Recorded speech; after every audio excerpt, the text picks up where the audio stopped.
হেরার গুহায় তোমারি ধ্যান, আসমান থেকে নামে আল কোরআন। হেরার গুহায় তোমারি ধ্যান, আসমান থেকে নামে আল কোরআন। ভাঙলো সবার ভুল তোমারি পরে, আসলো কোরআনের ছায়া তোলে। খালিদ ওমর আলী আবু বকর, ইসলামী ঝান্ডা নীল যে তুলে। আল আমিন তুমি ছিলে যে সদা, সকল মানুষের তরে। হে রাসূল তোমাকে ভুলি আমি কেমন করে, হে রাসূল তোমাকে ভুলি আমি কেমন করে। আল্লাহুম্মা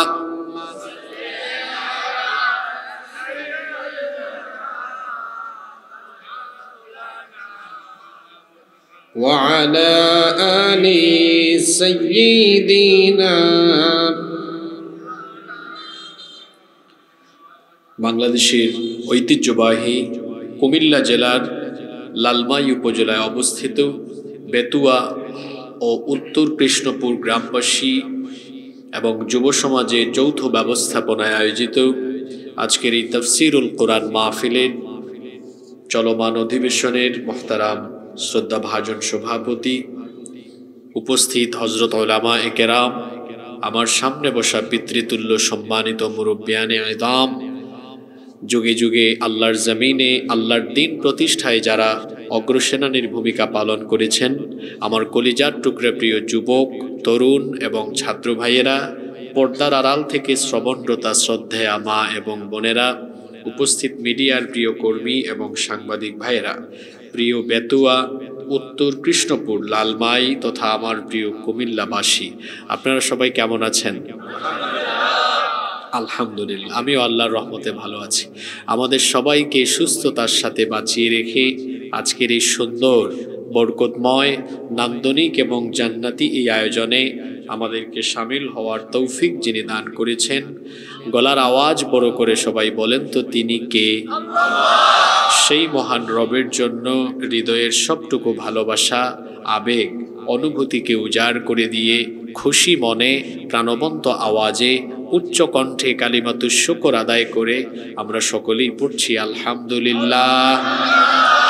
অসংখ্য অগণিত দুরুদ এবং সালাম পেশ করছি খাতামুন নবিয়্যিন, আশরাফুল আম্বিয়া ওয়াল মুরসালিন, রাহমাতাল লিল আলামিন, নবিয়ুনা ওয়া সাইয়্যিদুনা ওয়া কুদওয়াতুনা মুহাম্মাদুর রাসূলুল্লাহ সাল্লাল্লাহু আলাইহি ওয়াসাল্লামের প্রতি, যাকে আল্লাহ তাআলা মানব জাতির হেদায়াতের জন্য প্রেরণ করেছেন। আল্লাহুম্মা সাল্লি আলাইহি, আল্লাহুম্মা বারিক আলাইহি।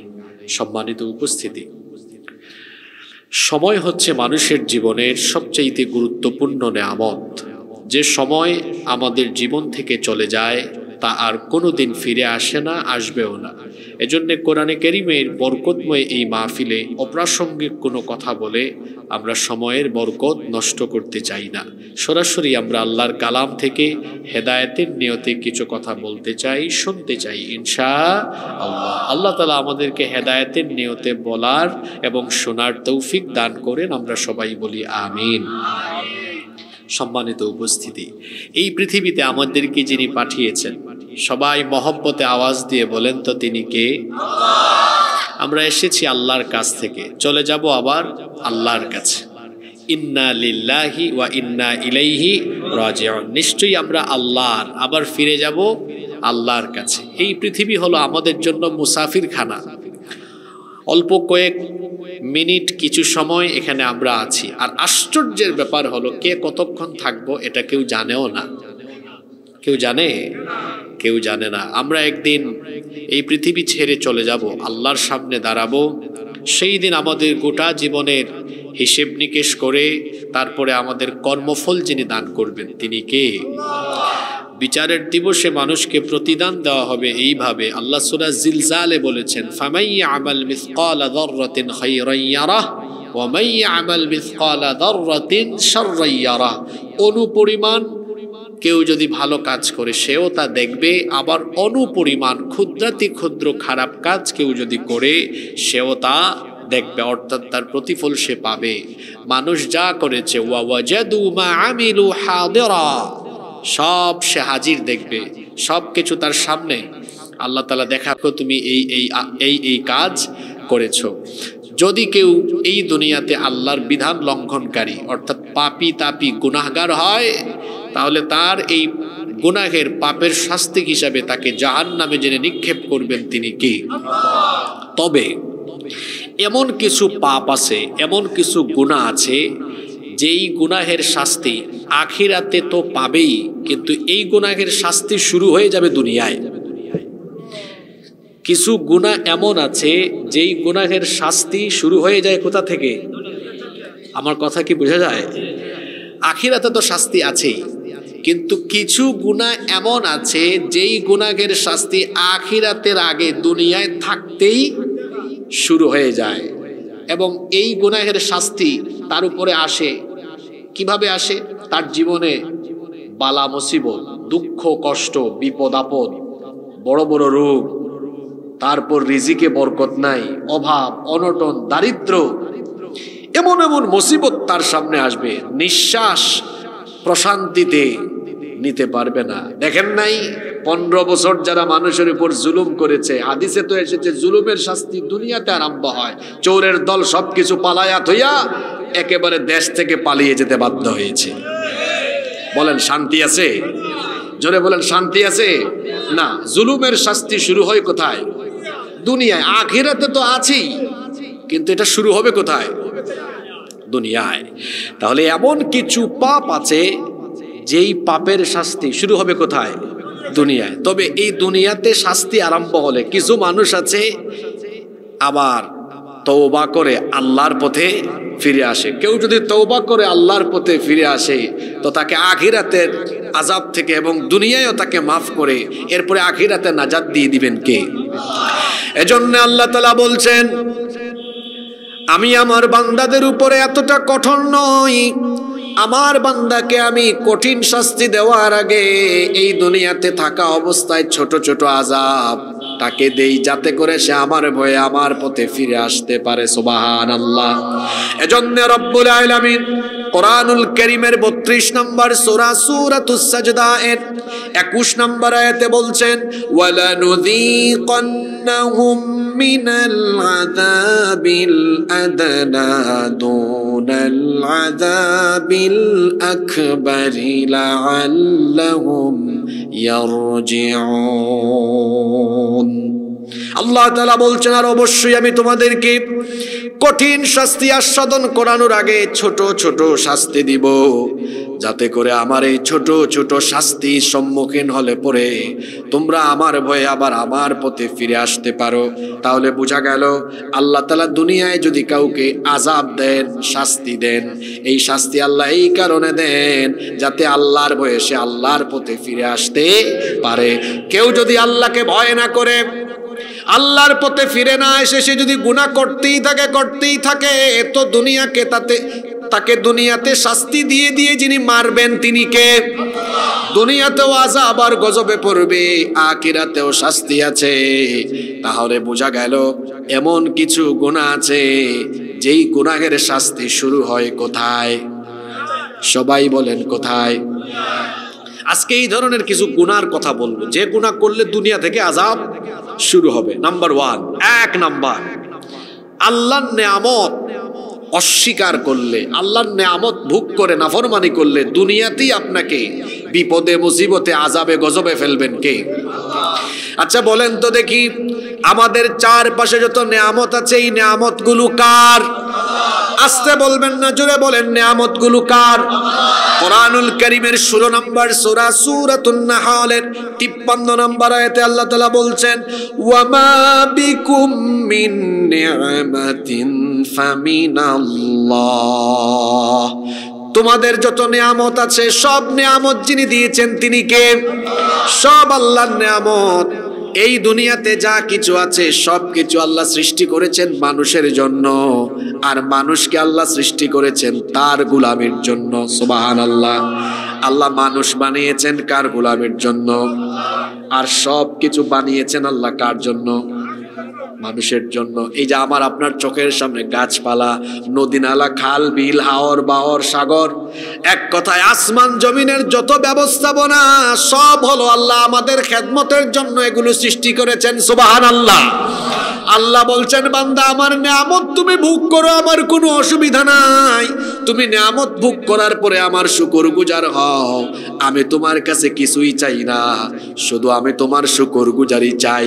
এজন্য আল্লাহ বলছেন, লা ইন শাকারতুম লা আযীদান্নাকুম ওয়া লা ইন কাফারতুম ইন্না আযাবি লাশাদীদ।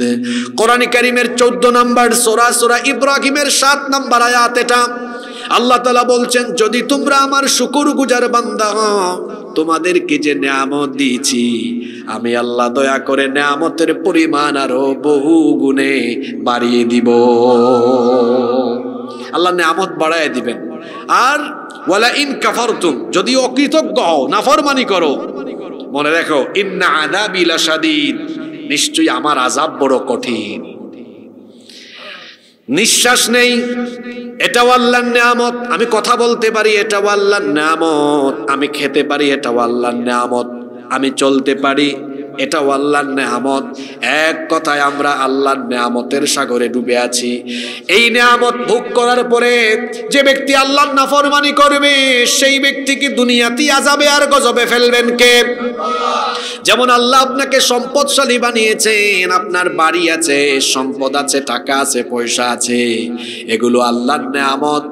এগুলো আল্লাহর নিয়ামত। এটা পাওয়ার পরে আপনি আপনার এই সম্পদগুলো আল্লাহর পথে খরচ করবেন, আল্লাহর বিধান মানবেন, এটা হলো আল্লাহর শুকরগুজারি। কিন্তু আপনি যদি আল্লাহর দেওয়া এই ধন সম্পদগুলো পাওয়ার পরে অধ্যতাপূর্ণ আর অহংকারী আচরণে মেতে উঠেন, কারুনের যে দশা হয়েছিল সেই দশা আপনারও হতে পারে। কারণ কারুনকেও তো আল্লাহ তাআলা সম্পদশালী বানিয়েছেন, কিন্তু সে আল্লাহর সাথে নাশুকরি করার কারণে, নাফরমানি করার কারণে এই কারুনকে দুনিয়াতে যিনি আযাব গজব দিয়ে ধ্বংস করেছেন তিনি কে? আল্লাহ তাআলা এজন্য বলছেন, ইন্না কারুন কানা মিন কওমি মূসা ফাবাগা আলাইহিম ওয়া আতাইনাহু মিনাল কুনুজি মা ইন্না মাফাতিহাহু লাতানু বিল উসবাতি উলিল কুওয়া ইয ক্বালা লাহু قومه لا تفرح إن الله لا يحب الفرحين। আল্লাহ তাআলা বলছেন, নিশ্চয়ই কারুন ছিল মুসা আলাইহিস সালামের কওমের অন্তর্ভুক্ত। আল্লাহ তাকে এত পরিমাণ সম্পদ দিয়েছিলেন, এত ধন ভান্ডার দিয়েছিলেন যে তার ধন সম্পদের চাবি বহন করার জন্য বিরাট একদল শক্তিশালী লোকের দরকার হতো। আল্লাহু আকবার। এত সম্পদ আল্লাহ তাকে দিয়েছেন যে ধন ভান্ডারের চাবিগুলো বহন করার জন্য একজন দুইজন না, এক দল বিরাট শক্তিশালী মানুষের দরকার পড়তো। সুবহানাল্লাহ। কারুনের গোষ্ঠীর লোকেরা কারুনকে বললেন, তুমি এই ধন সম্পদ পাওয়ার পরে দম্ভ হয় না, অহংকারী হয় না, বরং ওয়াবতাগি ফীমা আতাকাল্লাহুদ দারুল আখিরাহ ওয়া লা তানসা নসীবাকা মিনাদ দুনিয়া ওয়া আহসিন কামা আহসানাল্লাহু ইলাইক ওয়া লা তাবগিল ফাসাদা ফিল আরদি ইন্নাল্লাহা লা ইউহিব্বুল মুফসিদিন। তাকে বলা হলো, আল্লাহ তোমাকে যে ধন সম্পদ দিয়েছেন সেগুলি দিয়ে তুমি আখিরাত তালাশ করো। আল্লাহ যেভাবে তোমার উপর ইহসান করেছেন ঠিক তেমনি ভাবে গরিব দুঃখী মানুষের উপর তুমি ইহসান করো। তোমার ধন সম্পদ দিয়ে বড়াই করো না, জমিনে ফাসাদ সৃষ্টি করো না। যখন তাকে বলা হলো এগুলো তোমাকে আল্লাহ দিয়েছেন, কারণ এই কথা শোনার পরে বলল, ক্বালা ইন্নামা উতীতুহু আলা ইলমিন এগুলো আমাকে আল্লাহ দেন না, এগুলো আমার নিজের জ্ঞান দ্বারা কষ্ট করে আমি অর্জন করেছি। নাউজুবিল্লাহ পড়বেন না? এই যে সম্পদের নিয়ামত পাওয়ার পরে শুকরিয়া না করে সে করলো নাফরমানি করার কারণে আযাব আখিরাতের আগেই দুনিয়াতে আল্লাহ তারে দিয়ে দিলেন। কি আযাব দিলেন শোনেন। আল্লাহ তাআলা বললেন ফাখাসাফনা বিহি ওয়া বিদারিহিল আরদা ফামা কানা লাহু মিন ফিআতিন ইয়ানসুরুনাহু মিন দুনিল্লাহ ওয়া মা কানা মিনাল মুনতাসিরিন। কারণ যখন অহংকার করলো, নিয়ামত পাওয়ার পরে না শুকরি করলো, নাফরমানি করলো, আল্লাহ কারুন এবং তার প্রাসাদকে, তার সম্পদ সহ মাটির তলায় ধসিয়ে দিয়েছেন। আল্লাহু আকবার। তাহলে বোঝা গেল আল্লাহর নাফরমানি করলে দুনিয়াতে গজব আর আযাব আছে না নাই? এজন্য খবরদার, আল্লাহর নিয়ামত পাওয়ার পরে আল্লাহর সাথে নাফরমানি করা যাবে না। কোরআনে কারীমের 16 নম্বর সূরা নাহলের 112 নম্বর আয়াত ভালো করে খেয়াল করেন। ওয়া দারাবাল্লাহু মাসালান ক্বরয়াতান কানাত আমিনাতান মুতমাইন্নাতান ইয়াতিহা রিজকুহা রাগাদাম মিন কুল্লি মাকান ফাকাফারাত বিআনউমিল্লাহি فأذاقها الله لباس الجوع والخوف بما كانوا يصنعون। আল্লাহ তাআলা বলছেন, আল্লাহ তাআলা ওই জনপদের উপমা দিচ্ছেন, দৃষ্টান্ত দিচ্ছেন, যেই জনপদ, যেই এলাকা অত্যন্ত নিরাপদ এবং প্রশান্তিদায়ক ছিল, সেখানে প্রত্যেক জায়গা থেকে রিজিক আসতো। কিন্তু যখনই ওই জনপদের, ওই দেশের লোকেরা আল্লাহর নাফরমানি আরম্ভ করলো, আল্লাহর নিয়ামতের নাফরমানি আরম্ভ করলো, তখন ওই এলাকাকে আল্লাহ তাআলা ভয় এবং ক্ষুধার পোশাক দ্বারা আচ্ছাদিত করে দিলেন, অভাব অনটন লাগিয়ে দিলেন। বলেন তো দেখি, একটা এলাকাকে দুর্ভিক্ষ দিয়ে অভাব অনটনে যিনি মারতে পারেন তিনি কে? আল্লাহ বলছেন, যখন কোন জনপদের লোকেরা আমার নিয়ামত ভোগ করার পরে আমার সাথে নাফরমানি করবে, তাদেরকে অভাব অনটনে আমি মেরে ফেলবো, দুনিয়াতে আযাব দিব, গজব দিব। আমাদের ধানের খেতে ধান হয়, ফসলের মাঠে ফসল হয়, এগুলো আমরা ফলাই না। ফসলের মাঠে ফসল হয়, ধানের খেতে ধান হয়, ফলের গাছে ফল হয় কার দয়ায়? আস্তে বলবেন না, জোরে বলেন, কার দয়ায়? আল্লাহর দেওয়া রিজিক ভোগ করার পরে বান্দা আল্লাহর শুকরগুজারি হবে, আল্লাহর নাফরমানি করবে না। যদি আল্লাহর নাফরমানি করে দুনিয়াতেই তাকে আযাবে গজবে ফেলবেন কে? বনি ইসরাইল হচ্ছে আল্লাহর নিয়ামত প্রাপ্ত এক জাতি। আল্লাহ তাআলা তাদের কথা কোরআনে কারীমে বারবার বলেছেন, ইয়া বানি ইসরাঈল আযকুরু নি'মাতিয়াল্লাতী আন'আমতু আলাইকুম ওয়া আন্নী ফাদ্দালতুকুম আলাল আলামিন। হে বনি ইসরাইল, তোমাদের উপরে আল্লাহ প্রদত্ত নিয়ামতের কথা স্মরণ করো। আল্লাহ বনি ইসরাইলকে অনেক নিয়ামত দিয়েছেন। এইটা এমন এক জাতি যাদেরকে আল্লাহ আসমানি খাবার খাইয়েছেন। সুবহানাল্লাহ পড়তে ইচ্ছে করলো না আপনাদের? মান্না সালওয়া খাওয়া জাতি। আল্লাহ এদেরকে এমন নিয়ামত দিয়েছেন, তিহ ময়দানে মেঘমালা দ্বারা ছায়া দিয়েছেন, পাথর ফেটে গিয়ে আল্লাহর হুকুমে তাদের জন্য পানির ঝর্ণা দ্বারা 12 গোত্রের জন্য 12টা ঝর্ণা বহমান হয়েছে। আল্লাহ এদেরকে এমন নিয়ামত দিয়েছেন, ফেরাউন আর তার দল বলে এদের উপর এত নির্যাতন করে, এরা দুর্বল, ফেরাউনকে মোকাবেলা করতে পারে না, কিন্তু আল্লাহ তাআলা তার কুদরত দিয়ে ফেরাউন আর তার দলবলকে ধ্বংস করে দিয়ে তাদেরকে নাজাত দিয়েছেন, মুক্তি দিয়েছেন। সুবহানাল্লাহ। এত দয়া পাওয়ার পরে যখন তারা নাফরমানি করেছে, যুগে যুগে তারা অভিশপ্ত হয়েছে, আযাবে গজবে পড়েছে। এই যে যখন ফেরাউন আর তার দলবলকে ডুবায়া আল্লাহ মারলেন আর বনি ইসরাইলকে নাজাত দিলেন, এরা সাগর পাশ হয়ে ওই পারে যাওয়ার পরে আল্লাহ হুকুম করেছিলেন যে তোমরা ফিলিস্তিনে যাও, মসজিদে আকসার আশেপাশের অঞ্চল। তখন আমালিকা সম্প্রদায়, এই কাফির সম্প্রদায় শাসন করতো। আল্লাহ বলেছিলেন, মুসা তোমার উম্মতকে বলো ওখানে গিয়ে জিহাদ করতে, ওখানে গেলেই আমি আল্লাহ সাহায্য পাঠিয়ে বিজয় দান করে দেব। এরা যায় নাই। আল্লাহর নিয়ামত উপভোগ করেছে। আল্লাহর কুদরত নিজের চোখে দেখেছে যে ফেরাউনের সৈন্য তারা গিয়ে মারা লাগে নাই, চোখের সামনে দেখেছে আল্লাহ শেষ করে দিয়েছেন। সে আল্লাহ বলেছেন যাও, গেলেই বিজয় দিব, যায় নাই। 30 প্রান্তরে উন্মুক্ত জেলখানায় 40 বছরের লাঞ্ছনার জীবন ছিল, সেখানে তাদেরকে বন্দিত্ব দশায় রেখেছেন কে? আমার তো মনে হয় বাংলাদেশেও আমরা যে নেয়ামত 5 তারিখের পরে পেলাম, পাওয়ার পরে আমরা বিশেষ করে আলেম উলামা ঐক্যবদ্ধ হয়ে নতুন বাংলাদেশ বিনির্মাণে আমরা যদি এগিয়ে আসতে না পারি, সামনে আমাদের জন্য লাঞ্ছনা গঞ্জনা অপেক্ষা করছে। কারণ আল্লাহর নেয়ামত পাওয়ার পরে এই নেয়ামতকে কাজে লাগাতে হয়। বনি ইসরাইল জাতির কথা আল্লাহ কোরআনের বহু জায়গায় বলেছেন, এটা সবচেয়ে বেশি নিয়ামত প্রাপ্ত জাতি। আবার এই জাতি হলো সবচেয়ে অভিশপ্ত আযাব গজব প্রাপ্ত জাতি। যখন আল্লাহর নেয়ামত পাওয়ার পরে যখন এই জাতি আল্লাহর পথে থাকে না, আল্লাহ কোরআনে বলেছেন এই জাতির উপরে আবার আল্লাহ জালিম শাসক চাপায়া দেন। এটা আমার কথা নয়, কোরআনে কারীমের 6 নম্বর সূরা সূরাতুল আনআমের 129 নম্বর আয়াত, ওয়া কাযালিকা নুওয়াল্লি বা'দাল যালিমিনা বা'দাম বিমা কানু ইয়াকসিবুন। আমার বাংলাদেশের মানুষ যেন এই কথাটা মনে রাখে, যখন আল্লাহর নিয়ামত পাওয়ার পরে আল্লাহর দ্বীনের পথ থেকে কেউ বিচ্যুত হবে, তাদের উপরে আবার জালিম চাপায় দেন কে?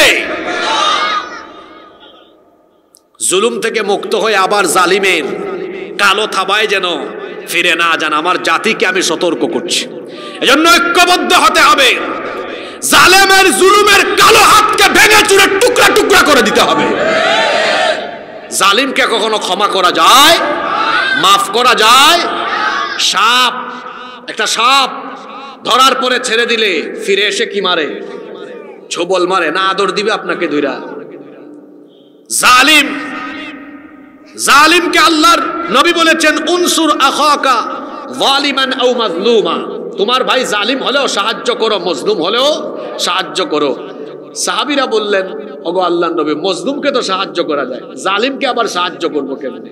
আল্লাহর নবী বললেন জালিমের কালো হাত ভেঙে গুড়িয়ে দাও, এটা হলো জালিমকে সাহায্য করা। আল্লাহু আকবার। তাহলে যে শাস্তির, যে গুনাহের শাস্তি দুনিয়ায় শুরু হয়, 1 নাম্বার গুনার কথা জানলাম, আল্লাহর নেয়ামত অস্বীকার করলে দুনিয়াতেই আযাব গজব শুরু করেন কে? কষ্ট হচ্ছে আপনাদের? 2 নাম্বার, পিতামাতাকে কষ্ট দিলে, পিতামাতাকে আঘাত দিলে, আব্বা আম্মার সাথে বেয়াদবি করলে, আল্লাহ তো জাহান্নাম এমনিতেই অবধারিত করেছেন, জাহান্নাম ওয়াজিব। এই ব্যক্তি জান্নাতের গন্ধও পাবে না। যে তার মা বাবাকে আঘাত করে, যে তার মা বাবার সাথে বেয়াদবি করে, যে তার মা বাবাকে আঘাত দেয়, যে তার মা বাবাকে কষ্ট দেয়, তার জন্য জান্নাত হারাম করে দিয়েছেন কে? কিন্তু এই নাফরমান সন্তান আখিরাতে জাহান্নাম পাওয়ার আগে দুনিয়া থেকেই গজবে পড়ে যাবে। দুনিয়াতে তার বিভিন্ন গজব, আযাব, শাস্তির সম্মুখীন হয়ে যাবে। মুস্তাদরাকে হাকিমে হাদিস বর্ণিত হয়েছে, আনাস ইবনে মালিক রাদিয়াল্লাহু আনহু হাদিসের বর্ণনাকারী সাহাবী, তিনি বলছেন নবী করিম সাল্লাল্লাহু আলাইহি ওয়াসাল্লাম বলেছেন, বাবানি মুআজ্জিলানি উকুবাতুহুমা ফিদ দুনিয়া, 2টা পাপের দরজা রয়েছে এমন, এই পাপের দরজা দিয়ে যে ব্যক্তি ঢুকবে দুনিয়াতেই তার শাস্তি আরম্ভ হয়ে যাবে। জোরে বলেন কয়টা পাপের দরজা? এই 2টা পাপের দুয়ার দিয়ে যারা ঢুকবে দুনিয়া থেকেই তারা আল্লাহর গজবে পড়বে। 1 নাম্বার হলো আল বাগী, অর্থাৎ সীমা লঙ্ঘন করা। 2 নাম্বার হলো হুকুকুল ওয়ালিদাইন, পিতা মাতার অবাধ্য হওয়া, অর্থাৎ যে তার মা বাবার সাথে বেয়াদবি করবে দুনিয়াতেই তাকে শাস্তি যিনি দেওয়া আরম্ভ করবেন তিনি কে? এজন্য খবরদার, যাদের ঘরে আব্বা আম্মা আছে, আমি তো বলি তাদের ঘরে আল্লাহর জান্নাত আছে। কারণ পিতা মাতার পায়ের তলায় আল্লাহ বেহেশত রেখে দিয়েছেন, জান্নাত রেখে দিয়েছেন। যে তার মা বাবাকে খুশি করবে তার উপরে খুশি হয়ে যাবেন কে? এজন্য আল্লাহর নবী বলেছেন রিদাল্লাহু ফি রিদাল ওয়ালিদাইন ওয়া সাখাতুল্লাহু ফি সাখাতিল ওয়ালিদাইন। পিতামাতার সন্তুষ্টিতে আল্লাহ সন্তুষ্ট, পিতামাতার অসন্তুষ্টিতে আল্লাহ অসন্তুষ্ট। যে তার মা বাপকে নারাজ করবে আল্লাহ ওই ব্যক্তির উপর নারাজ হয়ে যাবেন। যে তার মা বাপকে নারাজ করবে আল্লাহ ওই ব্যক্তির উপর নারাজ হয়ে যাবেন। আর আল্লাহ যে ব্যক্তির উপর নারাজ হয়ে যাবেন দুনিয়াটা তার জন্য আস্তে আস্তে সংকীর্ণ হয়ে যাবে। অন্য হাদিসে আল্লাহর নবী বলেছেন মান সাররাহু আইয়াবসুতা লাহু ফি রিজকিহি আও ইউনসা লাহু ফি আথারিহি ফালইয়াসিল রাহিমাহ। আল্লাহর নবী বলেছেন কেউ যদি তার রিজিকের মধ্যে বরকত চায়, হায়াতে বরকত চায়, ভালো করে শোনেন, কেউ যদি তার হায়াতে, কেউ যদি তার রিজিকে বরকত চায়, বলেন তো আমরা হায়াতে এবং রিজিকে বরকত চাই কি চাই না? আস্তে বলবেন না, জোরে বলেন, হায়াতে আর রিজিকে আমরা বরকত চাই কি চাই না? আল্লাহর নবী বলেছেন কেউ যদি তার হায়াতে, কেউ যদি তার রিজিকে বরকত চায়, সেজন্য তার নিকটাত্মীয়দের সাথে ভালো আচরণ করে। নিকটাত্মীয়দের মধ্যে সবচেয়ে নিকটবর্তী হলেন মা বাবা। অর্থাৎ যে তার মা বাবার খেদমত করবে আল্লাহ তার হায়াতে আর রিজিতে বরকত বাড়িয়ে দিবে। এক পিতা মাতার তিনটা ছেলে। কয়টা ছেলে? তো তিন ভাই একদিন ঘরের মধ্যে মিটিং করতে বসছে। কয় ভাই, এক ভাই আরেক ভাইকে বলতেছে ভাই মাস হলো 30 দিনে, চলো আমরা আব্বা আম্মাকে ভাগ করে খাওয়াই, আমি 10 দিন তুমি 10 দিন তুমি 10 দিন। আরেকজন কয়, 2 নাম্বার ভাই বলে না 10 দিন 10 দিন দরকার নাই, 1 মাস ভাগ করি। 3 নাম্বার ছোট ছেলে বলতেছে বড় 2 ভাইকে ভাই রাগ কইরো না, 10 দিনেরও দরকার নাই, 1 মাসেরও দরকার নাই, আমার আব্বা আম্মাকে আমার কাছে পুরা জীবনের জন্য দিয়ে দাও। তো 2 ভাই সুবহানাল্লাহ পড়ে পড়ে রাগে শুনেন, 2 ভাই মনে মনে খুব খুশি, আরে ভালোই তো হইছে, আব্বা আম্মাকে খাওয়ানোর কোনো টেনশন নাই, কাপড় চোপড় কিনে দেওয়া লাগবে না, ডাক্তারে নিয়ে যাওয়া লাগবে না, আমার পয়সা তো সব বেঁচে গেল। তারা এটা ভাবছে। এই 3 জনের কথোপকথন শুনছে আরেকজন। শোনার পরে ছোট ছেলেকে এসে বলে তুমি নাম্বার 1 ব্যাককল, তুমি কেন তোমার মা বাবার সবকিছু নিজেই বহন করার দায়িত্ব নিলা, ওদেরকেও দিতা, এখন তো তোমার খরচ হবে বেশি। সে তখন ওনাকে বলল মিয়া আপনি ব্যাককল, আমার 2 ভাই ব্যাককল। বলল মানে? কয় আমার মা বাবার জন্য আমি যত বেশি খরচ করব আমার সম্পদ কমবে না, সম্পদ দেওয়ার মালিককে। আমি আল্লাহ রসুলের হাদিস জানি, মা বাপ খুশি তো আল্লাহ খুশি, আল্লাহ খুশি হলে তো আল্লাহ দুনিয়ার সব সম্পদ আমার পায়ের তলায় ফেলাইয়া দিবেন। সুবহানাল্লাহ। এজন্য বুদ্ধিমান ছেলে মেয়েরা কখনো মা বাবাকে ভাগ করে না, মা বাবার খেদমত করে, কারণ মা বাবার খেদমতের ভেতরেই দুনিয়ার রহমত, বরকত, রিজিক, সম্মান, ইজ্জত সব রয়েছে। সুবহানাল্লাহ। আব্বা আম্মার খেদমত করবেন তো? তাহলে যে পাপের শাস্তি আখিরাতে তো আল্লাহ দিবেনই, পিতা মাতার অবাধ্য হলে আখিরাতে সুজা কোথায়? জোরে বলেন সুজা কোথায়? আরেকটা হাদিস আমার মনে পড়লো, শোনেন। আল্লাহর নবী সাহাবীদেরকে বললেন আলা উহাদ্দিসুকুম বিআকবারিল কাবাইর, আমি কি তোমাদেরকে সবচাইতে বড় কবিরা গুনাহগুলো সম্পর্কে বলবো না? সাহাবীরা বললেন বালা ইয়া রাসূলুল্লাহ, আমরা বলি সাল্লাল্লাহু আলাইহি ওয়াসাল্লাম, গো আল্লাহর রাসূল আপনি বলেন সবচাইতে বড় বড় কবিরা গুনাহ কোনগুলো? আল্লাহর নবী বললেন সবচেয়ে বড় কবিরা গুনাহ হলো 2টা। 1 নাম্বার হচ্ছে আল ইশরাকু বিল্লাহ, আল্লাহর সাথে শিরক করা, আর 2 নাম্বার হলো উকুকুল ওয়ালিদাইন, পিতামাতার অবাধ্য হওয়া। আল্লাহর সাথে শিরক করা আর পিতামাতার অবাধ্য হওয়া হলো সবচাইতে বড় কবিরা গুনাহ।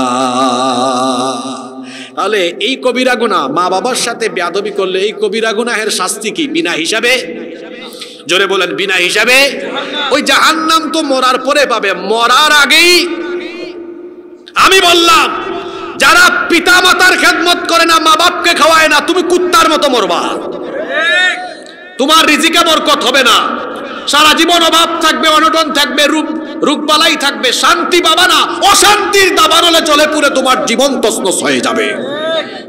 আর জীবনে যদি শান্তি চান, রহমত চান, বরকত চান, মা বাবার খেদমত করেন, খুশি হয়ে যাবেন কে? আল্লাহ। তাইলে আরেকটা পাপের কথা জানলাম, 2 নম্বর, যে পাপের শাস্তি দুনিয়ায় আরম্ভ হয়, ওই পাপ হলো কার সাথে বেয়াদবি করা? আপনারা ঘুমাই গেছেন নাকি? কার সাথে বেয়াদবি করা? তাহলে যুবক ভাইরা বলেন, আব্বা আম্মার সাথে বেয়াদবি করা যাবে? যদি বেয়াদবি করেও থাকেন, আজকে গিয়ে পা ধরে মাফ চাইবেন। আব্বা আম্মার মন অনেক বড়, পা ধরলেই দেখবেন মাথায় হাত বোলাইয়া মাফ করে দিয়ে আপনাকে বুকে টেনে নিবে। সুবহানাল্লাহ। নাম্বার 3, 3 নাম্বার পাপ, যেই পাপের শাস্তি দুনিয়ায় আরম্ভ হয়, ওই পাপের নাম হলো জুলুম। আল্লাহর নবী বলেছেন, এই হাদিসটি বুখারী এবং মুসলিম শরীফে বর্ণিত হয়েছে। আল্লাহর নবী বলেছেন, ইন্নাল্লাহা লা ইউমলি লিয-যালিম, নিশ্চয়ই আল্লাহ জালিমকে অবকাশ দেন, জালিমকে আল্লাহ এত সহজে ধরেন না। ফাইদা আখাযাহু লাম ইউফলিতহু, কিন্তু যখন আল্লাহ তারে ধরেন তখন আর ছাড়েন না। জালিমকে আল্লাহ ধরেন না, কিন্তু যখন ধরেন তখন আর ছাড়েন না। জালিমের জুলুমের শাস্তি আল্লাহ দুনিয়া থেকে দেওয়া আরম্ভ করেন। খবরদার কারো উপর জুলুম করবেন না। আপনি ভাববেন না আপনি জুলুম করেন, এটা আল্লাহ জানেন না, বরং আপনি যত জুলুম করবেন সব খবর যার কাছে আছে। জোরে বলেন তিনি কে? কোরআনে কারীমের 14 নম্বর সূরা, সূরা ইব্রাহিমের 42 নম্বর আয়াতে আল্লাহ বলছেন, ওয়ালা তাহসাবান্নাল্লাহু গাফিলান আম্মা ইয়ামালুল যালিমুন ইন্নামা يؤخرهم ليوم تشخص فيه الأبصار। জালিমরা যেন এটা না ভাবে যে আল্লাহ তাদের জুলুম সম্পর্কে বেখবর, এটা যেন তারা মনে না করে, বরং জালিমের সকল জুলুম সম্পর্কে যিনি জানেন, জোরে বলেন তিনি কে? আল্লাহ তাআলা বলছেন, কোন জালিমকে আমি তার জুলুমের শাস্তি না দিয়ে মারি না।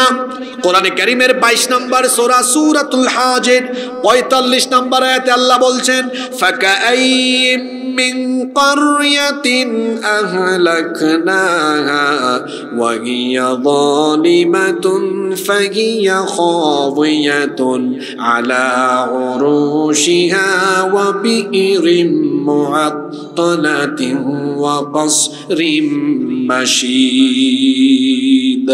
আল্লাহ তাআলা বলছেন, এমন বহু জনপদ, এমন বহু এলাকাকে আমি ধ্বংস করে দিয়েছি, যেই জনপদ, যেই অঞ্চলের লোকেরা ছিল জালিম, তাদের জুলুমের কারণে আমি আল্লাহ তাদের এলাকার সকল ঘর বাড়ি ছাদ সহ একেবারে ধ্বংসস্তূপে আমি নিমজ্জিত করে দিয়েছি। তাদের এলাকার কূপগুলো আমি একেবারে পরিত্যক্ত করে দিয়েছি। সুন্দর সুন্দর প্রাসাদগুলো আমি আল্লাহ ধ্বংস করে দিয়েছি। কোরআনে কারীমের 29 নম্বর সূরা, সূরা আনকাবুতের 40 নম্বর আয়াতে আল্লাহ বলছেন, ফাকুল্লান আখাযনা বিযামবিহি ফামিনহুম মান আরসালনা আলাইহি হাসিবা ওয়া মিনহুম মান আখাযাতহু as-সাইহাতু ওয়া মিনহুম মান খাসাফনা বিহিল আরদা ওয়া মিনহুম من أغرقنا وما كان الله ليظلمهم ولكن كانوا أنفسهم يظلمون।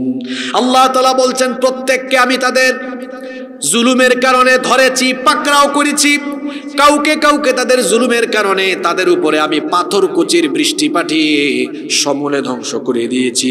কাউকে কাউকে তাদের জুলুমের কারণে বিরাট বিরাট বিকট বিকট আওয়াজ দিয়ে সমূলে ধ্বংস করে দিয়েছি। কাউকে কাউকে তাদের জুলুমের কারণে আমি জমিন উল্টায়া মাটির তলায় ঢুকায়া দিয়েছি। কাউকে কাউকে জুলুমের কারণে সাগরের মধ্যে ডুবায়া মেরেছি। যে উদাহরণগুলো এই আয়াতে বলা হলো, বলেন তো এই রকমের জাতি গোষ্ঠী অতীতে তাদের উপর এমন গজব আল্লাহর তরফ থেকে এসেছে কি আসে নাই? আল্লাহ বলছেন, আমি আল্লাহ ইচ্ছে করে তাদের উপর জুলুম করি নাই, বরং মানুষের উপরে তারা জুলুমের কারণে আমি তাদেরকেই জুলুমের কারণে শাস্তি দিয়েছি, তাদেরকে ধরেছি। আল্লাহ বলছেন, এইভাবে করে জালিমকে আমি আল্লাহ অত সহজে ছেড়ে দেই না। তাকে ছাড় দিলেও আমি যখন ধরি তখন আর আমি তাকে ছাড়ি না। আল্লাহ বলছেন, দুনিয়ার কোন জালিমকে আমি এত সহজে আমি মরতে দেই নাই, বরং প্রত্যেক জালিমকে আল্লাহ জিল্লতির সাথে, বেইজ্জতির সাথে দুনিয়া থেকে বিদায় করেছেন।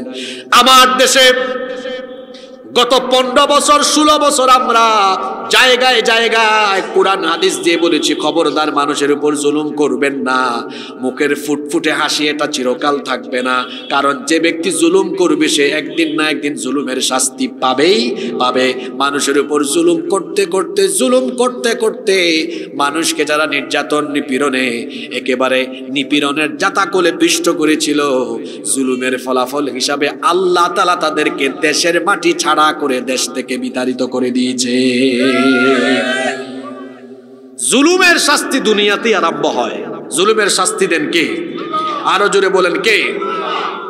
নাম্বার 4, 4 নাম্বার, যে পাপের শাস্তি দুনিয়াতে আরম্ভ হয়, যদি কেউ অন্য কোন মুসলমানের মান ইজ্জত নষ্ট করার কাজে লিপ্ত থাকে, ওই লোকটার মান ইজ্জত নষ্ট করে তাকেও দুনিয়াতে বেইজ্জত করে ছাড়বেন কে?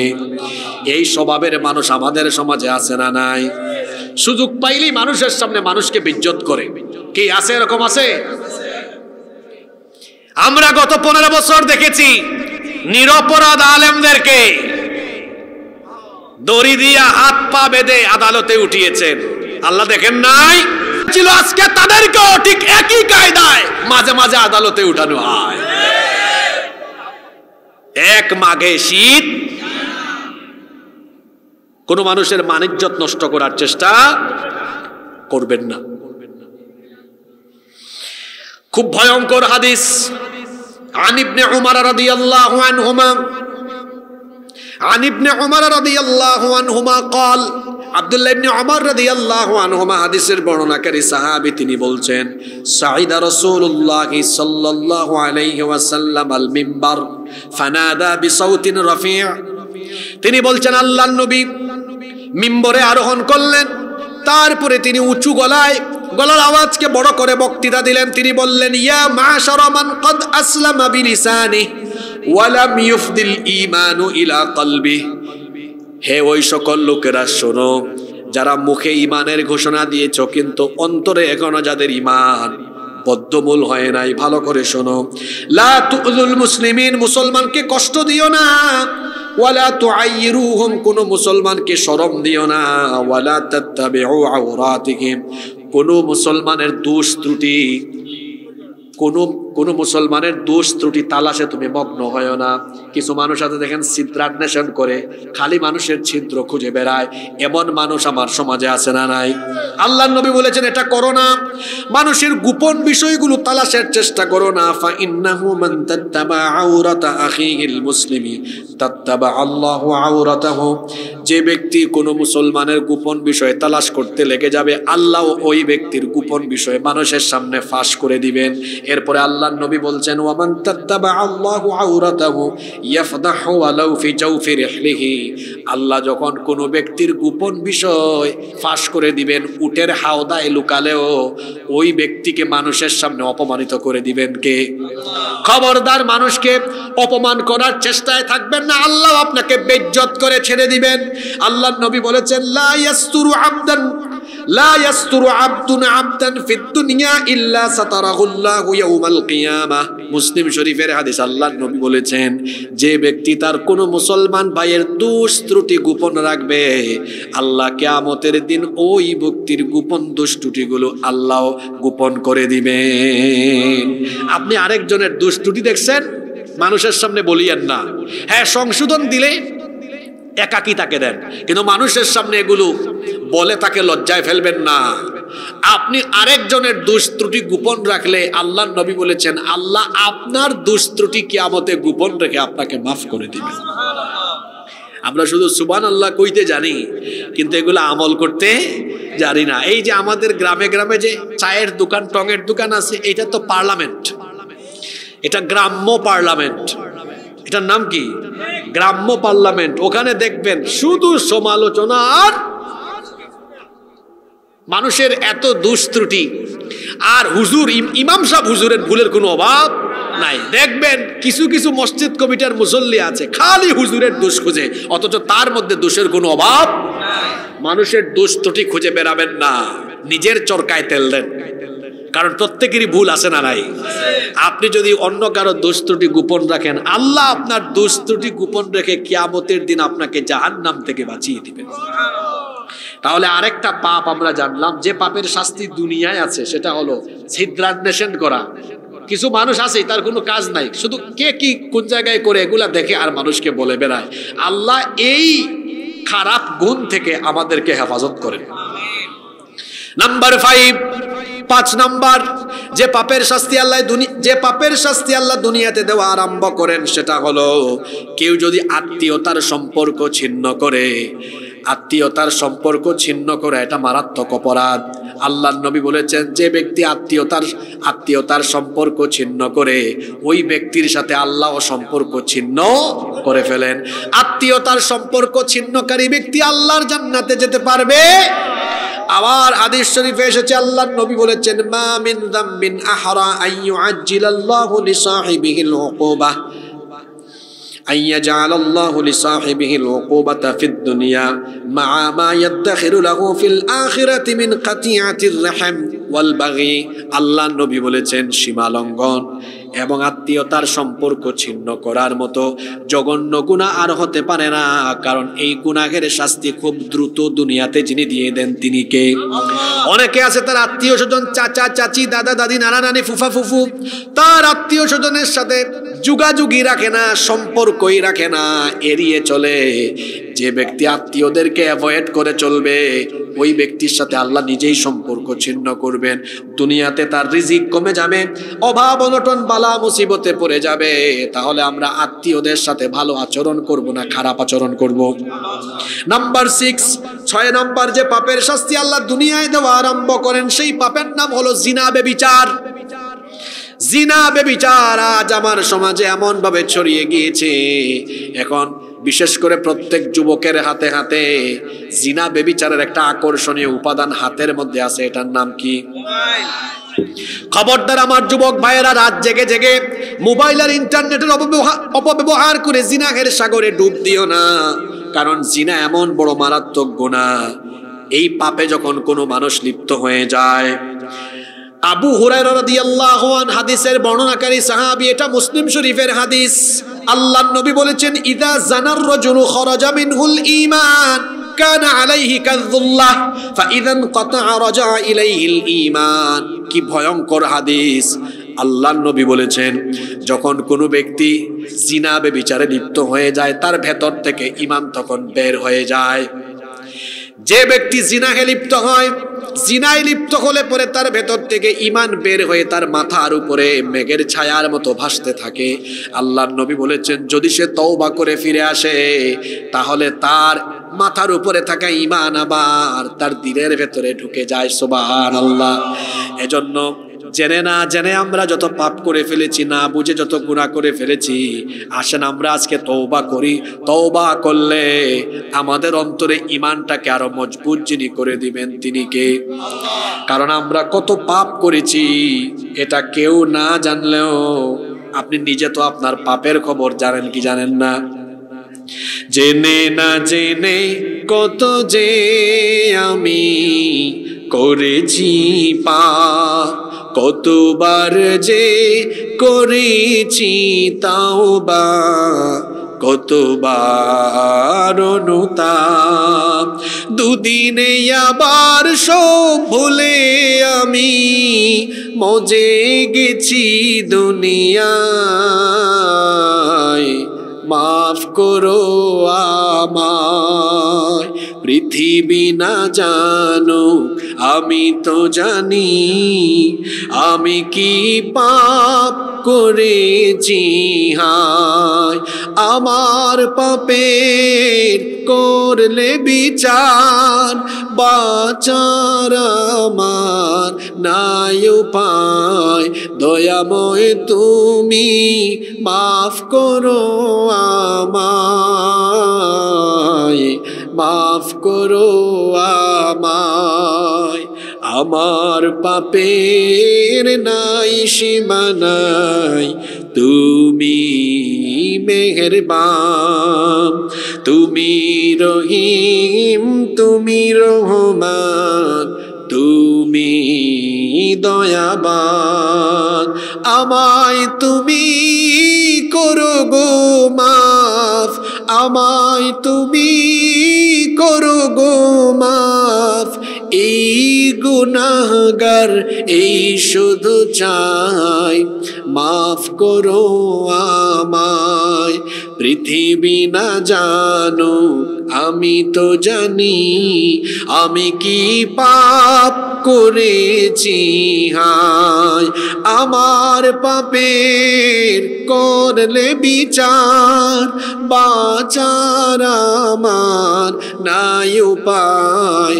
দয়াময় প্রভু মাফ করো আমায়, মাফ করো আমায়। বলেন আমিন।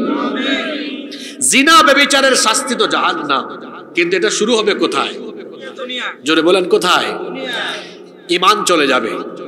শুধু তাই নয়, জিনা ব্যভিচারে লিপ্ত থাকলে চেহারার লাবণ্য চলে যাবে, চেহারার সৌন্দর্য নষ্ট হয়ে যাবে, অভাব অনটন বেড়ে যাবে, জিল্লতি বেইজ্জতির জীবন চলে আসবে। এই শাস্তি দিবেন কে? নাম্বার 7, 7 নাম্বার যে পাপের কারণে দুনিয়াতে শাস্তি আরম্ভ হয় সেটি হচ্ছে অহংকার করা। অহংকারী ব্যক্তিকে দুনিয়া থেকেই শাস্তি দেওয়া আরম্ভ করেন কে? আসতে বলবেন না, জোরে বলেন কে? আল্লাহর নবী বলছেন, লা ইয়াজালুর রাজুলু ইয়াযহাবু বিনাফসিহি হাত্তা ইউকতাবা ফিল জাব্বারিন ফায়ুসিবুহু মা আসাবাহুম। আল্লাহর নবী বলেছেন, যখন কোনো ব্যক্তি অহংকার করে চলতে থাকে, অহংকারের সাথে চলার কারণে তার নাম অহংকারের খাতায় লেখা হয়ে যায়। এরপরে অহংকার করার কারণে তার উপরে গজব যিনি নাজিল করেন, জোরে বলেন তিনি কে? ইমাম আহমদ বিন হাম্বল রহমতুল্লাহ আলাই তার মুসনাদের ভেতরে, আবার মুসলিম শরীফ ওই হাদিসটি এসেছে। আল্লাহর নবী বলেছেন, বাইনামা রাজুলুন ইয়ামশি ফি হুল্লাতিন তুজিবুহু নাফসু মুরাজ্জিলুন জুম্মাতাহ। আল্লাহর নবী বলেছেন, এক ব্যক্তি খুব জাঁকজমকপূর্ণ পোশাক পরিধান করে ঘর থেকে বের হয়েছে, তারপরে সে তার পোশাক নিয়ে গর্ব করা আরম্ভ করলো, চমকালো চুল সুন্দর করে চিরুনি দিয়ে আঁচড়ালো, দম্ভ ভরে অহংকারের সাথে চলার কারণে ইদা খাসাফাল্লাহু বিহ, আল্লাহ তাআলা তখন তাকে মাটির তলায় দশায়া দিলেন। এখানেই শাস্তি শেষ হলো না। আল্লাহর নবী বলছেন, ফাহুয়া ইয়াতাজালজালু ইলা ইয়াউমিল কিয়ামাহ, কিয়ামত পর্যন্ত সেই রকম মাটির নিচের দিকে যেতে থাকবে, যেতে থাকবে, যেতে থাকবে। নাউজুবিল্লাহ। তাহলে বোঝা গেল অহংকারের শাস্তি বড় মারাত্মক, অহংকারের শাস্তি সহজ না কঠিন। আল্লাহ তাআলা বলেছেন, আল কিবরিয়া উরিদাই, অহংকার হলো আমার চাদর। ফামান ইউনাজিউনি আযাবতুহু ফিদ দুনিয়া ওয়াল আখিরাহ, যেই চাদর নিয়ে টানাটানি করবে তাকে দুনিয়া আখিরাতে শাস্তি দিবেন কে? আল্লাহ।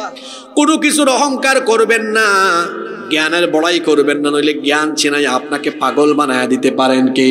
টাকা পয়সার অহংকারও করবেন না, কারণ সকাল বেলার ধনীকে বিকাল বেলা রাস্তার ফকির বানাতে পারেন কে? ক্ষমতা পেয়েও অহংকার করবেন না, কারণ সকাল বেলার ক্ষমতাসীন ব্যক্তিকে জুতার বাড়ি খাওয়ায়া ক্ষমতার চেয়ার থেকে নামায়া জেলখানায় যিনি ঢুকাইয়া দিতে পারেন তিনি কে? অহংকারের শাস্তি শুরু হয় কোথায়? কষ্ট হচ্ছে আপনাদের? নামাজের সময় হয়ে গেছে, নামাজের সময় গেছে না? আমরা কি আর 5-10 মিনিট চালাইতে পারবো? পারমিশন আছে আপনাদের? কি বলেন, না শেষ করে দেব? আমি কি চালাবো না শেষ করে দেব? ঠিক আছে, আমরা আরো 10 মিনিট চালাই, তারপরে নামাজ এখানেই মনে জামাত, এখানে না, মসজিদ পাশে, এখানেই মসজিদ পাশে জামাত হবে ইনশাআল্লাহ। 8 নাম্বার যে পাপের শাস্তি দুনিয়াতেই আল্লাহ দেন, সুদখুরের সুদের শাস্তি, ঘুষখুরের ঘুষের শাস্তি দুনিয়াতেই দেওয়া আরম্ভ হয়। আমার সমাজে সুদখুর আর ঘুষখুর আছে না নাই? সুদ এমন মারাত্মক গুনাহ। আল্লাহর নবী সুদখুরদের ব্যাপারে কি বলছেন শুনেন। লাআনা রাসূলুল্লাহ সাল্লাল্লাহু আলাইহি ওয়াসাল্লাম আকিলির রিবা ওয়া মুকিলাহু ওয়া কাতিবাহু ওয়া শাহিদাইহি, যে সুদ দেয়, যে ব্যক্তি সুদ নেয়, যে ব্যক্তি সুদ লিখে এবং সুদের সাক্ষী হয়, সবাইকে লানত দিয়েছেন মুহাম্মদ। আমরা বলি সাল্লাল্লাহু আলাইহি ওয়াসাল্লাম। আবার আল্লাহ তাআলা কোরআনে কারীমে বলেছেন, ইয়ামহাকুল্লাহুর রিবা ওয়া ইউরবিস সাদাকাত ওয়াল্লাহু লা ইউহিব্বু কুল্লা কাফারিন আথীম। আল্লাহ সুদকে নিশ্চিহ্ন করেন আর সদাকাকে বৃদ্ধি করে দেন, অর্থাৎ সুদের সাথে সম্পৃক্ত হলে পরে সম্পদের বরকত কমে যাবে। এই সম্পদ দিয়ে দুনিয়ায় কোনো সুখ শান্তি পাবেন না। সুদখোরদের দেখবেন দুনিয়ায় কোনো সুখ নাই, শান্তি নাই। টাকা থাকতে পারে কিন্তু সুখ, রাতে ঘুমাইতে পারে না, পেটে ব্যথা, মাথা ব্যথা, কোমরে ব্যথা, কত জায়গায় ব্যথা, অশান্তি আর অশান্তি। সুখ শান্তি দেওয়ার মালিককে। সুদখোরের জীবন থেকে সুখ শান্তি কেড়ে নিয়ে আল্লাহ তাকে দুনিয়ায় শাস্তি দিবেন। আবার আমার দেশে ঘুষখোর আছে না নাই? জোরে বলেন আছে না নাই? ভাবছিলাম 5 আগস্টের পরে চিত্র হয়তো পাল্টাবে, আসলে শুধু নামটাই পাল্টিয়েছে, কিন্তু চরিত্র এখনো অনেক জায়গায় ঠিক। এজন্য যুবকদেরকে আরেকটি যুদ্ধের জন্য প্রস্তুতি নিতে হবে। যেখানেই ঘুষ চলবে, ঘুষখোরকে ধরে তারপরে আইন নিজের হাতে তুলে লাভ নাই, আইনে তুলে দেন। তবে আইনেও যদি বিচার না হয় তার কি করবেন? মানুষ যেটা করার সেটাই করবে, ঠিক না? আমার দেশে চোর 2 প্রকারের, একটা হলো অভাবের চোর আর একটা স্বভাবের চোর। কয় জাতের চোর? অভাবের আর স্বভাবের। যাচ্ছিল এই বেতুয়ার পাশ দিয়ে, তো একজন পুকুরের মধ্যে মাছের চাষ করে না, মাছের চাষ, তো বেটার ঘরের মধ্যে কয়েকদিন ধরে খাবার দাবার নাই। যাওয়ার সময় রাতের বেলা ওখান থেকে 2-3টা মাছ নিয়ে চলে গিয়েছে। এটা স্বভাবের না অভাবের চোর? অভাব আছে। সচিব, এসপি, ডিসি, এসপি, আরো বড় বড় দায়িত্বশীল, সরকারি বাড়ি, সরকারি গাড়ি, সরকারি বেতন সবও আছে, তারপরে ওই বেটাকে ঘুষ না দিলে, কলমের খোঁচায় দুর্নীতি না করলে, চুরি না করলে তার হয় না। এটা কি অভাবের চোর না স্বভাবের চোর? আমার দেশে অভাবের চোর বেশি না স্বভাবের চোর বেশি? এই স্বভাবের চোরগুলোকে ওই চেয়ার থেকে নামায়া আল্লাহওয়ালা, কোরআনওয়ালা লোকদেরকে ওই চেয়ারে বসালে বাংলাদেশের ভাগ্য বদলাবে, নইলে বাংলাদেশ পাল্টাবে না। এজন্য ওই চেয়ারগুলোতে কোরআনওয়ালা মানুষদেরকে বসাতে হবে। রাজি আছেন আপনারা? সুদখোর, ঘুষখোরদের শাস্তি দুনিয়াতে আরম্ভ হবে, হারামে কোনো আরাম নাই। তারপর 9 নম্বর, মদখোর, জুয়াখোর। এদের মদ আর জুয়ার শাস্তি আখিরাতে তো আছে, এই দুনিয়ায়ও তাদের শাস্তি আছে না নাই? মদখোর আর জুয়াখোর যারা বিশৃঙ্খলা জীবন যাপনে অভ্যস্ত হয়ে যায়, তারা দেখা যায় জামাই বউয়ের ঝামেলা, এরপরে এলাকায় এলাকায় এদের কারণে বিভিন্ন সমস্যার সৃষ্টি হয়, বিভিন্ন জায়গায় লাঞ্ছিত হয়, অপদস্থ হয়। জুয়া এখন এমন আকার ধারণ করেছে, IPL খেলা হয় ইন্ডিয়ায়, জুয়ার বাজি হয় কুমিল্লার লালমাই। BPL খেলা চলে, BPL খেলা হয় ঢাকায়, জুয়ার বাজি হয় বেতুয়ায়। এরকম হয় কি হয় না? অনলাইনে জুয়া চলে, এই জুয়াখোরদের জুয়া, মদখোরদের মদ, এইগুলোর শাস্তি কিন্তু দুনিয়াতে আরম্ভ হয়। দেখবেন এক একটার চেহারা সুরত দেখবেন, মদখোর আর জুয়াখোরদের চেহারা দেখতে দেখবেন চোরের মতো লাগে। চেহারা লাবণ্য শেষ হয়ে যায়, দারিদ্রতা এদের উপর নেমে আসে, অশান্তি আর অশান্তি থাকে। এই শাস্তি তাদেরকে দেন কে? 10 নম্বর, আল্লাহর নবী বলেছেন যারা অবৈধ পন্থায়, অন্যায় পথে, অবৈধ পথে, হারাম পথে উপার্জন করবে, এই শাস্তি তার দুনিয়া থেকে আরম্ভ হবে। আল্লাহর নবী বলেছেন ইন্না হাযাল মালা খাদিরাতুন হুলওয়া, নিশ্চয়ই ধন সম্পদ এটা হলো সুমিষ্ট এবং চাকচিক্যময়। ফামান আখাযাহু বিহাক্কিহি ওয়া ওয়াদাহু ফি হাক্কিহি ফানি'মাল মাউনাতু হুয়া। আল্লাহর নবী বলেছেন যে ব্যক্তি বৈধ পথে, সৎ পথে উপার্জন করবে, ওই সম্পদে তার জন্য নিয়ামত দিয়ে দিবেন কে? ওয়ামান আখাযাহু বিগাইরি হাক্কিহি কানা কাল্লাযী ইয়াকুলু ওয়া লা ইয়াশবা।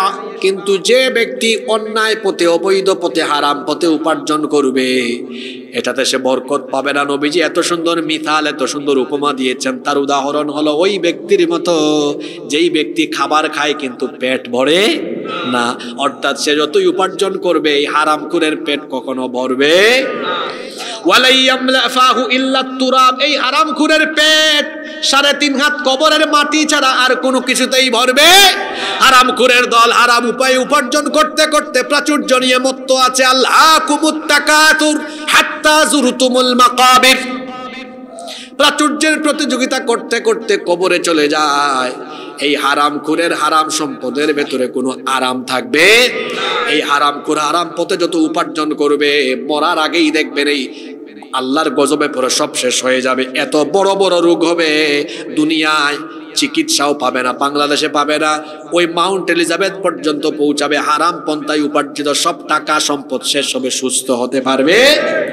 হারাম পন্থায় বাড়ি ঘর অনেক কিছুই বানাবে, উপভোগ করতে পারবে না। জনগণের মাল, রাষ্ট্রের সম্পদ চুরি করে, ডাকাতি, দুর্নীতি, লুটপাট করে কুমিল্লাতে এত সুন্দর বাড়ি বানাবে, উপভোগ করতে পারবে না। মানুষের তারা খায়া দেশ ছেড়ে ভেগে যাওয়া লাগবে। হারামের মধ্যে কোনো আরাম পাওয়া যায়, কিন্তু হালাল যদি অল্প হয়, অল্প হালালের ভেতরে যিনি বরকত দিয়ে দেন তিনি কে? 11 নম্বর, যারা ব্যবসা বাণিজ্য করেন শোনেন, যে ব্যক্তি ব্যবসা বাণিজ্যে বেশি বেশি মিথ্যা শপথ করে আর মানুষের সাথে প্রতারণা করে, তার ব্যবসা বাণিজ্যের বরকত উঠায়া নেবেন কে? বুখারী শরীফের হাদিস, আল্লাহর নবী বলেছেন, ইয়াকুম, সাবধান হও, ওয়া কাসরাতুল হালফি ফিল বাই'i, ব্যবসা বাণিজ্যে অধিক কসম করা, শপথ করার ব্যাপারে তোমরা সাবধান হও। ফাইন্নাহু ইউনাফিকু সুম্মা ইয়ামহাকু, যদিও মিথ্যা কসমের কারণে বেচা কেনা বাড়বে, কিন্তু তোমার ব্যবসা বাণিজ্যের বরকত কমবে। দেখবেন অনেক মানুষ আছে বাগমারা বাজারে, লালমাই বাজারে ব্যবসা করে, খালি কসম করে কয়, ভাই কসম আল্লাহ আর আপনারে 1 নাম্বার মাল দিলাম, দিছে 2 নাম্বার কয়। হয়তো কসম করার কারণে আরেকজন মনে করবে, বাপ রে বাপ, কি ইমানদার ব্যবসায়ী, কসম করে ফেলছে। কিন্তু এটা যে মুখে মুখে ইমানদার আর তলে তলে হলো বেঈমান। আল্লাহর নবী বলেছেন, অধিক কসম করা এটা ভালো মানুষের কাজ না, এটা শয়তানের কাজ। বেশি বেশি কসম করা কার কাজ? এজন্য অধিক কসম করা আর মানুষকে প্রতারণা থেকে বেঁচে থাকবেন। ব্যবসা বাণিজ্যে অনেকে কি বিরাট প্রতারণা করে, বিক্রির সময় বলে, ভাই আপনাকে কিনা দামে দিয়ে দিলাম। কি বলেন এরকম? কেউ যদি বলে আপনারে কিনা দামে দিলাম, বুঝবেন ও 1 নাম্বার বাটপার। আচ্ছা, যদি সে যে দামে কিনছে ওই দামেই দেয় আপনারে, তো তার দোকান ভাড়া, তার কারেন্টের বিল, এটা কি কাস্টমারের নানা বাড়ি থেকে এনে দিবে নাকি? মিথ্যা বললেন কেন? এটা ধোঁকাবাজি। আপনি বলতে পারেন, ভাই আপনাকে দিচ্ছি কিন্তু সীমিত লাভে দিচ্ছি। সীমিত লাভ অর্থাৎ অন্যান্যদের কাছে যেভাবে লাভ করে দেই, আপনার সাথে আমার খাতির আছে, মহব্বত আছে, সীমিত লাভে, অর্থাৎ যেখানে লাভ করতাম 2 টাকা আপনার কাছে করেছি 1 টাকা। সত্য কথা বলেন, কিন্তু এই মিথ্যা ধোঁকাবাজি আর মিথ্যা শপথ করবেন না। আল্লাহর নবী বলেছেন, তার আয় উপার্জনের বরকত কমে যাবে। এটা দুনিয়াবি শাস্তি দিবেন কে? খুব কষ্ট হচ্ছে আপনাদের, তাই না? এরপরে 12 নম্বর, যারা যাকাত ফরজ হওয়ার পরেও যাকাত দিবে না, এদের সম্পদের বরকত কমে যাবে এবং বৃষ্টিপাত কমে যাবে, খরা বাড়বে, বৃষ্টিপাত কমবে, গরম বেড়ে যাবে। এমন এমন গরম আসবে, দাবানল জ্বলবে, গরম চলে আসবে। আল্লাহর নবী বলছেন, ওয়ালাম ইয়ামনাউ যাকাতা আমওয়ালিহিম ইল্লা মুনিউল কতরা মিনাস সামাই ওয়ালাউলা বাগাইম লাম ইউমতারু। আল্লাহর নবী বলেছেন, যখন মানুষ যাকাত দেওয়া বন্ধ করে দিবে, তখন আসমান থেকে বৃষ্টি নাজিলও কমে যাবে। এটা আল্লাহর দুনিয়াবি শাস্তি। এই জন্য যাকাত যাদের উপর ফরজ, একেবারে হিসাব নিকাশ করে যাকাত আদায় করতে হবে। আপনাদেরকে আর কষ্ট দিব না। 13 এবং সর্বশেষ পয়েন্ট আমি বলবো। আজকে ওয়াজের বিষয় ছিল, যে সকল পাপে, যে সকল গুনাহের শাস্তি আরম্ভ হয় কোথায়? 13 নম্বর, আল্লাহর নবী আখিরি জামানার, শেষ জামানার ফিতনার কথা বলেছেন। এই শেষ জামানার ফিতনায় পড়বে যারা, শেষ জামানার ফিতনায় পড়ে গুনাহ, এমন কিছু গুনাহ আছে এগুলোতে আসক্ত হবে যারা, দুনিয়া থেকেই শাস্তি পাবে। আলী ইবনে আবি তালিব রাদিয়াল্লাহু আনহু হাদিসের বর্ণনাকারী সাহাবী, তিনি বলছেন, ইদা ফাআলাত উম্মতি 15 খাসলাতান হাল্লা বিহাল বালা। আল্লাহর নবী বলেছেন, আমার উম্মত যখন এই 15টি কাজ করবে, তাদের উপরে গজব দিবেন কে? শুনেন তো, এগুলা শুনেন আর মিলান, দেখেন আপনার দেশে এগুলো এখন আছে কিনা। আপনি আগে আছে বলিয়েন না, আগে শুনেন এই 15টা আছে কিনা। 1 নাম্বার, ইদা কানাল মাগনামু দুওয়ালা, রাষ্ট্রীয় দায়িত্ব পেয়ে সেই লোকেরা যখন রাষ্ট্রের সম্পদ নিজের সম্পদের মতো ভোগ করা, চুরি করা আরম্ভ করবে, আছে কি নাই? 2 নাম্বার, ওয়াল আমানাতু মাগনামা, চতুর্দিকে যখন আমানতের খেয়ানত আরম্ভ হবে, এখন আমার দেশের চতুর্দিকে আমানতের খেয়ানত কম না বেশি? 3 নাম্বার ওয়া যাকাতু মাগরামা, মানুষ যখন যাকাতকে ঋণের মতো মনে করবে, যাকাত দিবে না হিসাব নিকাশ করে। 4 নাম্বার ওয়া তুআল্লিমা লিগাইরিদ দ্বীন, শিক্ষা ব্যবস্থায় যখন দ্বীনি শিক্ষা থাকবে না। আছে না নাই? মিলে কি মিলে না? দাঁড়ান 5 নাম্বার ওয়া আতাআর রাজুলু যাওজাতাহু ওয়া আক্কা উম্মাহু, মানুষ যখন, ওই যে একটু আগে এক চাচা এখানে বললেন হুজুর শ্বশুর শাশুড়ির কথা কইয়ে নেই তো চলে আসছে, আল্লাহর নবী বলেছেন মানুষ যখন তার বউয়ের আনুগত্য করবে আর মায়ের সাথে বেয়াদবি করবে। 6 নাম্বার ওয়াবাররা সাদিকাহু ওয়া জাফা আবাহু, বন্ধুর সাথে ভালো আচরণ করবে আর বাপের সাথে খারাপ আচরণ করবে। 7 নাম্বার ওয়ারতাফাআতিল আসওয়াতু ফিল মাসাজিদ, মসজিদের মধ্যে ইমাম সাহেবের গলার আওয়াজের চাইতে পাপীদের, সুদখোর, ঘুষখোর, চাঁদাবাজ, টেন্ডার সভাপতি, সেক্রেটারির গলার আওয়াজ বড় হয়ে যাবে। 8 নাম্বার ওয়াসাদাল কাবিলাতা ফাসিকুহুম, নিকৃষ্ট চরিত্রের লোকেরা সমাজে নেতা হয়ে যাবে। 9 নাম্বার ওয়াকানা যাঈমুল কওমি আরযালাহুম, দেখা যাবে নিকৃষ্ট লোকদেরকে শুধু জানের ভয়ে মানুষ ভয় করবে। 10 নাম্বার ওয়াকানা যাঈমুল কওমি আরযালাহুম, 9 নাম্বার হলো যখন নিকৃষ্ট লোকদেরকে চেয়ারে বসানো হবে। 10 নাম্বার ওয়া উকরিমার রাজুলু মাখাফাতা শাররিহি, 10 নাম্বার যখন নিকৃষ্ট লোকদেরকে ভয় করে মানুষ সম্মান করা আরম্ভ করবে। 11 নাম্বার ওয়া শুরিবাতিল খুমুর, মাদককে মানুষ খুব হালকা বিষয় হিসাবে গ্রহণ করবে। 12 নাম্বার ওয়া লুবিসাল হারিম, রেশমি পোশাককে মানুষ জায়েজ মনে করবে। 13 নাম্বার 14 নাম্বার হলো 13 এবং 14 হলো ওয়াত্তুখিদাতিল কাইনাত ওয়াল মাআজিফ, গায়িকা নায়িকা আর গান বাজনাকে মানুষ হালাল হিসাবে গ্রহণ করে নেবে। 15 নাম্বার হলো ওয়ালাআনা আখিরু হাদিহিল উম্মতি আউওয়ালাহা, পরবর্তীরা পূর্ববর্তীদেরকে শুধু লানত দিবে।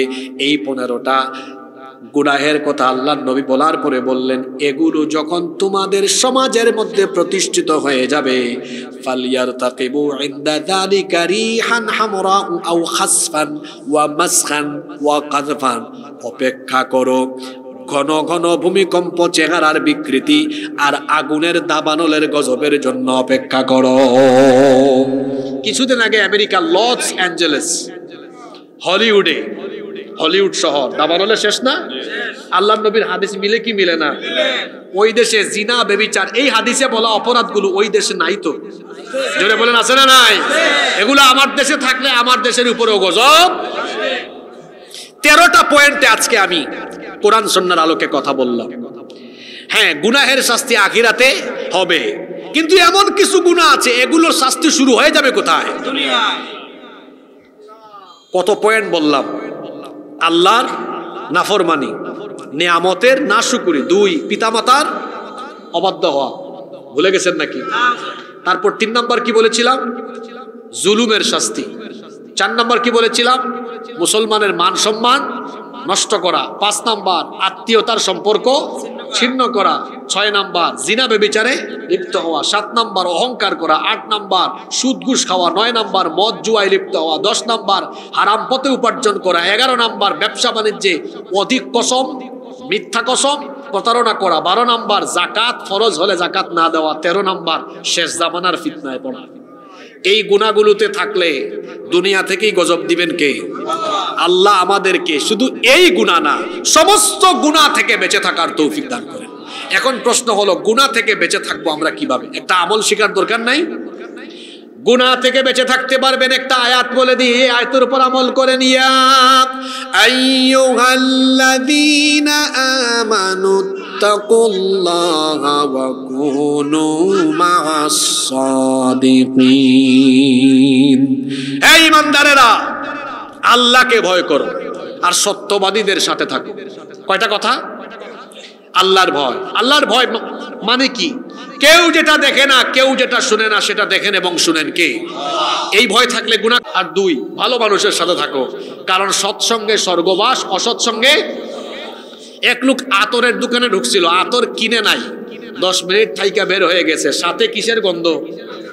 আরেকজন বিড়ি খায় না, বিড়ি খুরের সাথে হাত মিলাইছে, হাতে কিসের গন্ধ? কি বুঝাইতে চাইলাম? ভালোর সাথে থাকলে ভালো, খারাপের সাথে থাকলে। আপনারা গুনাহ থেকে বাঁচার জন্য 2টা কথা বলে গেলাম। 1, আল্লাহকে ভয় করুন, আর 2, আলেম উলামা, ভালো মানুষ, সত্যপন্থী, ইমানদার মুমিনদের সাথে থাকুন। তথাকথিত বেঈমান, বেনামাজি, ইসলাম বিরোধী নেতা নেত্রীদের সাথে থেকে দুনিয়া আখিরাত নষ্ট করবেন না। যেই দলে কুরআন নাই, হাদিস নাই, ওই দলের সাথে মুসলমানের কোনো সম্পর্ক নাই। কোরআন হাদিস যেখানে আমরা আছি, আমরা আল্লাহকে ভয় করব, নেককার মানুষদের সাথে থাকবো ইনশাআল্লাহ। আল্লাহ আমাদেরকে তৌফিক দেন।